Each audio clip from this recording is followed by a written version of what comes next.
Hello friends, स्वागत आप लोगों का हमारी YouTube channel Mahakaleshwar end game में। अगर आप लोगों को हमारा ये वीडियो पसंद है तो हमारे चैनल को सब्सक्राइब करके बेल आइकन को प्रेस कीजिए ताकि हमारे वीडियो का नोटिफिकेशन सबसे पहले आपको मिले।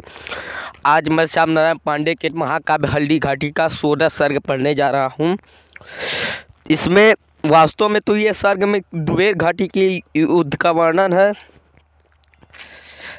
अब देखिए, आधी रात अधेरी तमकी घनता थी छाई, कमलों की आंखों से भी कुछ देता था न दिखाई।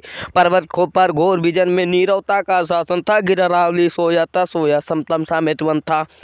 धीरों से तर के पल्लो गिरते थे, भूपर आकर नीड़ों में खग सोए थे, संध्या को गान सुनाकर। नाहर अपनी मादों में मृगवन ललिता झुममुट में, दीर्घ मूर्ध सुमन सोए थे पंखुड़ियों के संपुट में।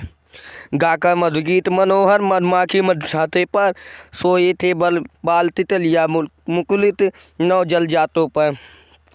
तिमरालिंगन से छाया थी एकाकर निशा भर भर, सोए थे नियत अचल पर ओढ़े घन तम की चादर। आँखों की अंदर पुतली पुतली में तिल की रेखा, उसने भी उस रजनी में केवल तारों को देखा। वे नभ पर काँप रहे थे, था सीट कोप कंगल में, सूरज मयंक सोए थे अपने अपने बंगले में।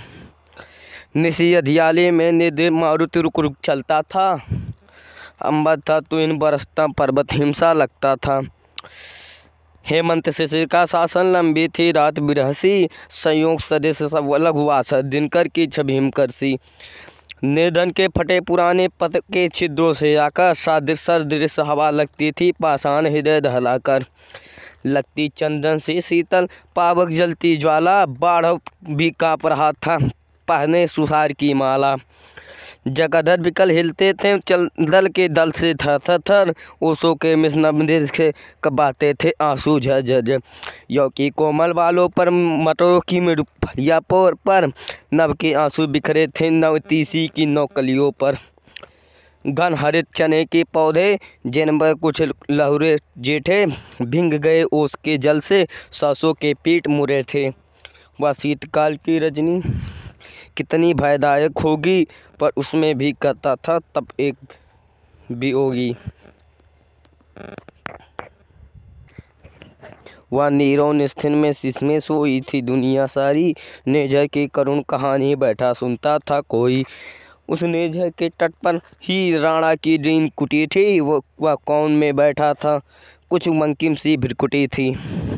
वह कभी कथा झरने की सुनता था कान लगाकर, वह कभी शिहर उठता था मारुत के झोंके खाकर। निहार बार नट मंथन में से सीकर लेकर, जब कभी हवा चलती थी पर्वत को पीड़ा देकर। तब वह कटरी के भीतर आहे भरता था सोकर, वह कभी याद जननी की करता था पागल होकर। वह कहता था बैरी ने मेरे गढ़ पर गढ़ जीते, वह कहता था रोकर माँ की अब सेवा के दिन बीते। यद्यप जनता के उर में मेरा ही अनुशासन है, पर इंच इंच भर भू पर अरिका चलता शासन है। 2-4 दिवस पर रोटी खाने को आगे आई, केवल सूरत भर देखी फिर बक्कर जान बचाई। अब वन फेते के दिन मेरी रजनी जगने की, क्षण आँखों के लगते ही आए नौबत भगने की। मैं बुझा रहा हूँ सिसको कह कर समर कहानी, बुध बुध कुछ पका रही घास सिसक सिसक रानी। आंसू जल पोंछ रही चिकृत पुराने पट से, पानी पनिहार ती फल के भरती अंतर अगपन घट से। तब तक चमकी बैरी इसमें भक्कर छिपान अनारी, कांटों के पट से भागी हाँ वह मेरी सुकुमारी। तृण घास पाट का भोजन रह गया वहीं पकता ही, मैं झुरमुट के छिद्रों से रह गया उसे तकता ही। चलते चलते थकने पर बैठा तर की छाया में, क्षण था सुखा आकर मेरी जर्जर काया में। जलहीन जनहीन रो पड़ी रानी, बच्चों को तेज रुलाकर, कुसकट की सैया पर वह सोए उन्हें सुलाकर। तब तक अरके आने की आहट कानों में आई, बच्चों ने आंखें खोली कहकर माई माई। रव के भय से सुषमुख को वल्लक से बांध भगे हम, गहर में छिपकर रोने रानी के साथ लगे हम। वह दिन न अभी भूला है, भूला न अभी गहर है, सम्मुख दिखा लाई देता वह आँखों का झरझर है। जब सहन न होता उठता लेकर तलवार अकेला। रानी कहती थी ना अभी संघर्ष करने की बेला। तब भी ना तनिक रुकता तो बच्चे रोने लगते। खाने को दो कह कह कर व्याकुल होने लगते। मेरे निर्बल हाथों से तलवार तुरंत गिरती है। इन आँखों की सरिता में पुतली मुझे मछली तिरती है।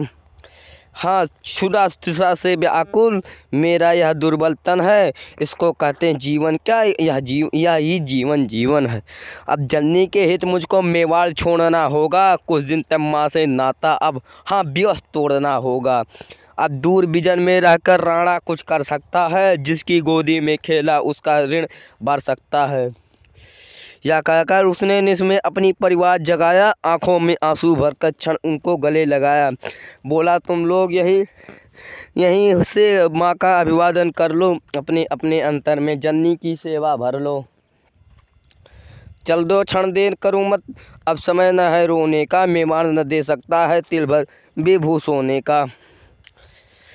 चल किसी विजन कोने में अब शेष बिता दो जीवन। इस दुख भयावह ज्वर की यही है दवा जीवन सच।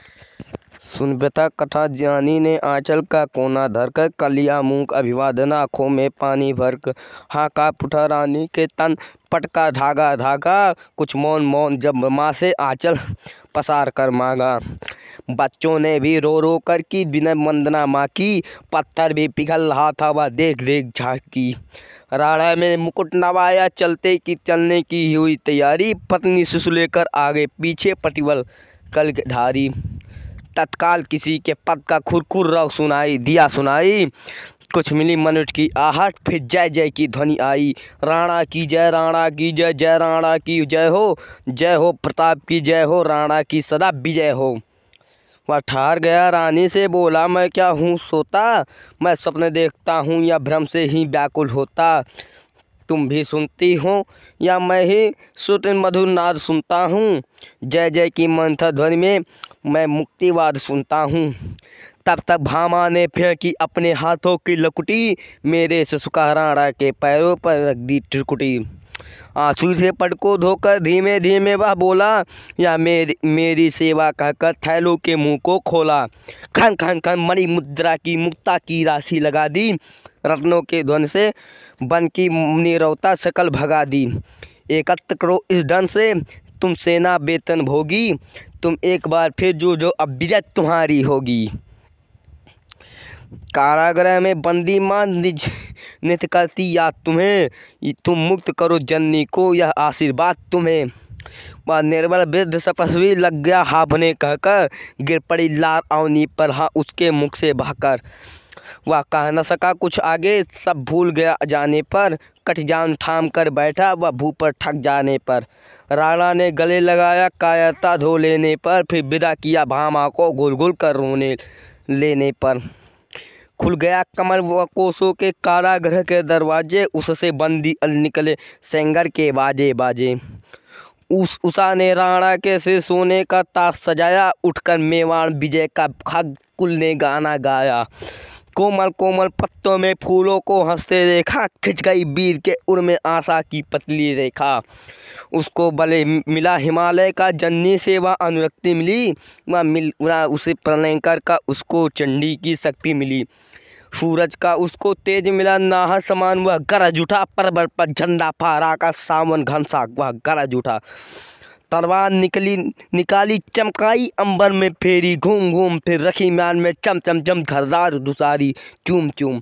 आशा करता हूँ आप लोगों को हमारे वीडियो पसंद आए तो हमारे चैनल को सब्सक्राइब करके बेल आइकन को प्रेस कीजिए ताकि हमारे वीडियो का नोटिफिकेशन सबसे पहले आपको मिले। देखिए कैसे भामा शाह ने 16 सर्ग में कैसे राणा प्रताप की मदद की और राणा प्रताप ने फिर से सेना इकट्ठी करनी शुरू कर दी। अब इसके बाद उन्होंने पूरी अपनी सैन्य जितने भी अकबर की सैन्य चौकियां हैं सभी को जीतेंगे। आगे के दोनों सर्ग में सप्तदश और अष्टदश सर्ग में अपने सैन्य चौकियों को जीतेंगे और मृत्यु के प्राप्त होंगे। आशा करता हूँ आप लोगों को हमारा वीडियो पसंद आए। हर हर महादेव।